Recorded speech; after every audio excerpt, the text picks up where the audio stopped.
আসসালামু আলাইকুম ভাই। ওয়ালাইকুম সালাম। আজকের এই যে এত বড় আয়োজন করছেন, কি মনে করে? ভাই আজকের আয়োজন যে করছি সেটা তো এই সোহেল রাজ ঢাকা গত এক সপ্তাহ আগে আমরা অবগত করছি এই পেজের মাধ্যমে। আমরা গত 14ই আগস্ট সিন্ধুর সমাজ কল্যাণ আজাদ সংঘ কর্তৃক আয়োজিত ফুটবল টুর্নামেন্ট 2024 সেটা আয়োজিত হয়েছে 2026-এ। তো সেই খেলায় আমরা বিজয় লাভ করেছি 2-0 গোলে। তো সেই আলোকে আমাদের এই গ্রামবাসী চকসিংহরা গ্রামবাসীর পক্ষ থেকে আমরা বিজয় উৎসব মানে উদযাপন করব। সেই লক্ষ্যে আমরা প্রায় 4-5 হাজার মানুষের খাবারের আয়োজন করেছিলাম, খিচুড়ি।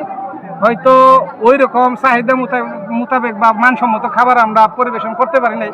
তো সাধ্যমতো চেষ্টা করেছি ইনশাল্লাহ মানুষের সামনে খাবার ধরার জন্য, খাবার খাওয়ানোর জন্য। সেই লক্ষ্যে যে সকল শুভাকাঙ্ক্ষী ভাই বন্ধু সমর্থক যারা আমাদের এখানে এসেছেন, খাবার খেয়েছেন, সকলের প্রতি আমি কৃতজ্ঞ এবং অভিনন্দন।